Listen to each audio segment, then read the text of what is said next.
एक प्रेमी होता है और वो अपनी प्रेमिका के पास आराम से बैठा रहता है और उसे एक बात कहता है जिससे उसकी प्रेमिका हैरान हो जाती है। और वह कहता है कि जब मैं मर जाऊं तो मेरा कफन दफन अच्छे से दफना देना। और वह मरने के बाद भी अपने पत्नी से प्रेमिका से मिलना आता रहता है। वह भूत बनकर आता रहता है और उसके साथ मिलने ही नहीं आता है, उसके साथ संबंध भी बनाता है और रोज रात में भूत बनकर आता है। तो इसके बीच क्या क्या होता है, इस पूरी घटना को जानने के लिए मेरे वीडियो को में बने रहिएगा। और मेरा नाम है अंकित गुप्ता और आप देख रहे हैं स्टोरी बाय अंकित। जैसे जैसे आप लोग इतना प्यार दे रहे हैं वैसे आगे भी देते रहिएगा। तो चलिए इस घटना को पूरा जानने के लिए क्या क्या हुआ इनके बीच, चलिए आप लोग को बता। दोस्तों यह घटना सतना का है। यहाँ पर एक रिया नाम की लड़की होती है।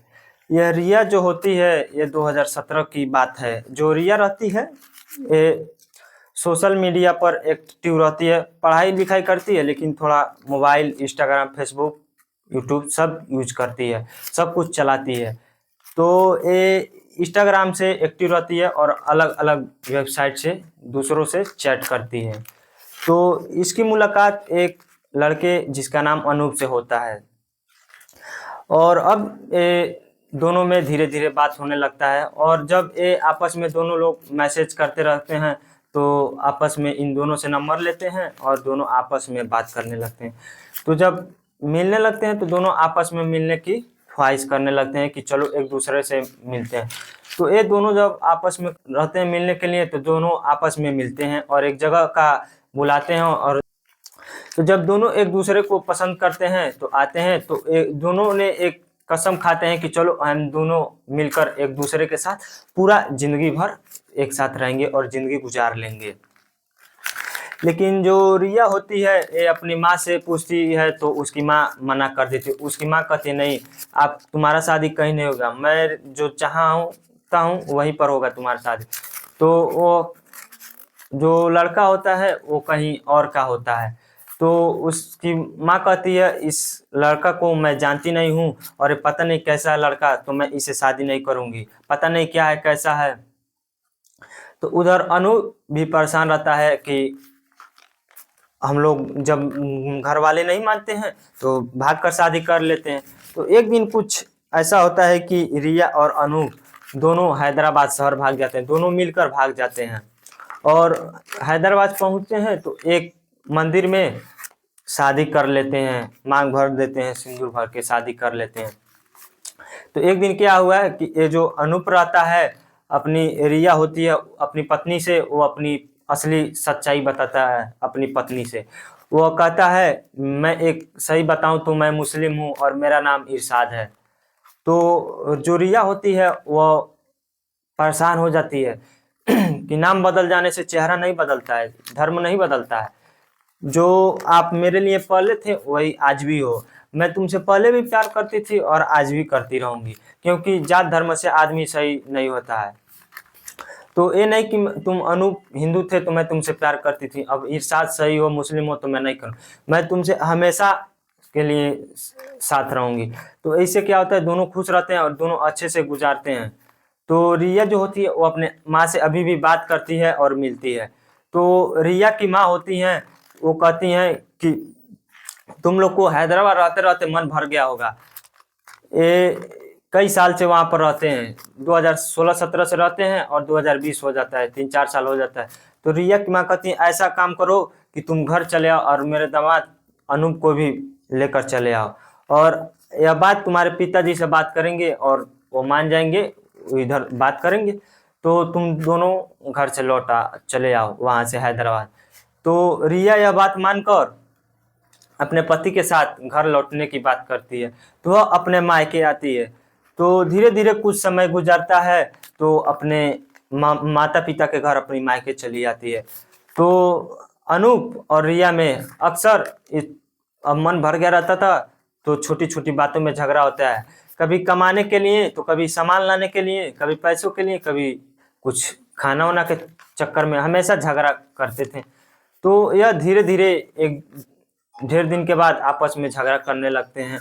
तो अब क्या होता है कि इन दोनों की परेशानियां और बढ़ने लगती है और रिया अनूप से परेशान होकर कहती है कि मुझे पता है कि तुम अब मरने वाले हो, और मरने के बाद सबका अंतिम संस्कार होता है और सबका कफन दफन होता है।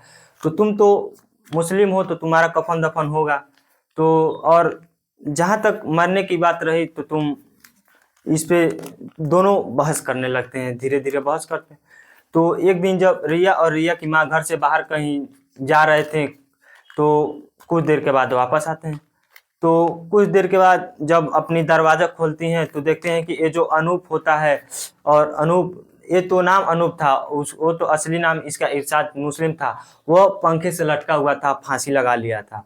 और जब यह रिया और उसकी माँ देखती हैं तो वह चौंक जाती हैं, और बिना किसी से कुछ बताए पंखे से उतारती हैं और अपने घर में एक गड्ढा खोदती हैं और उस गड्ढे में दफना देती हैं, ताकि किसी को पता भी ना चले और हमारा काम भी हो जाए।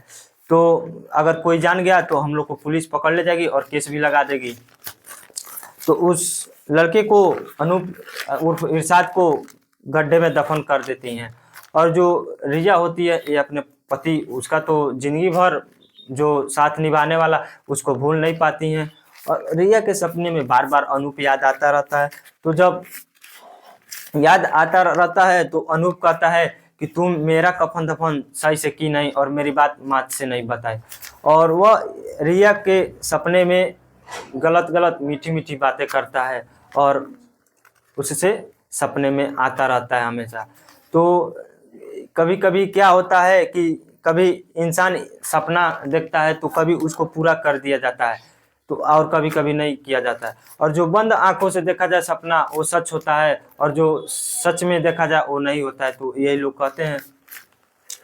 तो वो सच में सपना होता है, तो बार बार ये रिया के सपना में वो आता था, सच सच में आता था, और रिया को उससे बहुत प्यार था। तो इस घटना से रिया बहुत उसे प्यार करती थी। यह बात सुनकर रिया अब हैदराबाद चली जाती है, और वो वहाँ पर जाकर रिया अनूप के माता पिता से बात करती है। तो उन लोगों को पता होता है कि मेरा बेटा कमाने धमाने बाहर गया है। तो जब यह रिया इरशाद के घर पहुंचती है तो उसे कहती है कि इरशाद अब इस दुनिया में नहीं रहा, अब उसका मृत्यु हो चुका है, वो फांसी लगाकर मर चुका, और मैं उसकी पत्नी हूँ जो हमसे झूठ बोलकर शादी किया था कि मैं हिंदू हूँ, लेकिन वो तो मुस्लिम था। और मैं उसे क्या किया कि वो उसे अनूप को मैं अपने घर में गड्ढा खोदकर उसको दफना दी। तो यह घटना को सुनकर इरशाद के माता पिता वो तुरंत पुलिस को बुलाते हैं और यह सब घटना का बात करते हैं। तो ये जो रिया होती है इसको पुलिस पकड़ लेती है, और इस मामले में जो रिया बताई रहती है इस जानकारी को, तो पुलिस बताते हैं फेसबुक ऐसा कैसे हुआ। तो रिया जो होती है वो कहती है कि मैंने अपने पति को कुछ नहीं किया, हमारा कुछ नहीं किया, हम दोनों फेसबुक के जरिए फेसबुक इंस्टाग्राम के जरिए फ्रेंड हुए थे और उसे हम दोनों में प्यार हो गया, और हम दोनों ने मिलजुल कर भाग कर शादी कर लिया। और शादी करने के बाद क्या हुआ कि जब हम लोग अपने घर आए, मेरी माँ और मैं कहीं गया था, तो उसके बाद घर आए तो मेरी एक दिन बात हुआ था मेरे और मेरे पति में। तो उन्होंने कहा था कि मैं जब मर जाऊं तो मेरा कफन दफन घर में ही कर देना। तो जब हम, मेरी माँ और मैं आई, तो वो अनूप पंखे में झूलकर फांसी लगा लिया था। तो यह बात हम लोग ने सोचा कि अगर मैं किसी को बताऊं तो पुलिस हमें ही दबोच लेगी और केस करके सजा दे देगी। तो इसलिए हम लोग ने किसी से बताया नहीं और उसे पंखे से उतार कर और रूम में दफन कर दिया। और इस दफन करने के बाद भी घटना का मेरे मन में चल रहा था कि क्या कुछ हो जाए, और बार बार वो इरशाद मेरे सपने में आता था कि तुमने मेरे कफन दफन ठीक से नहीं किया, और तूने मेरे माता पिता को भी नहीं बताया कि मेरे आपका बेटा मर चुका है। तो इस बात से मैं सुनकर मैंने यही सोचा कि मैं तुम्हें परेशान करूं और तुम मेरे माता पिता को बता दो। तो भले ही रिया ने अपने पति का मर्डर नहीं किया, हत्या नहीं किया, फांसी नहीं लगाया था, लेकिन एक गुनाह तो की। अगर उसका पति फांसी पर झूल ही गया था तो पुलिस वालों को बता देना चाहिए या इरशाद के माता पिता को बता देना चाहिए, ताकि समय पर उसकी माता पिता जाकर उसको देख लें, उसकी सही एक धर्म, मुस्लिम धर्म के अनुसार उसकी सही में कब्र खोद कर उसका अच्छे से कफन दफन कर दें। कसम, कम से कम उसको चोरी छुपे से दफनाया तो नहीं जाता, और उसका एक गलत प्रभाव तो न पड़े। तो ऐसे ऐसी गलत बातें उसके सपने में आता था। तो ऐसी गलत गलत बातें उन दोनों वो उसके मन में आता है और उसके सपने में आता है। तो इसके बाद पुलिस ने रिया और उसके माँ बाप को पकड़ लेती है और उसे रिपोर्ट मामला दर्ज करके उसे जेल में डाल देती है। तो आप जब भी यह शादी करें तो देख लें, ये फेसबुक इंस्टाग्राम से शादी का यही प्रभाव पड़ता है कि आगे चलकर सब खत्म हो जाता है और लड़के लड़की दोनों दूर हो जाते हैं और छोड़ जाते हैं। फेसबुक से कभी प्यार न करें और हमेशा अपने माँ बाप से मिलकर ही शादी करें और जो माँ बाप का है उसके हिसाब से चलें। अगर उसके हिसाब से नहीं चलेंगे तो जिंदगी में कभी भी आप सफल नहीं होंगे।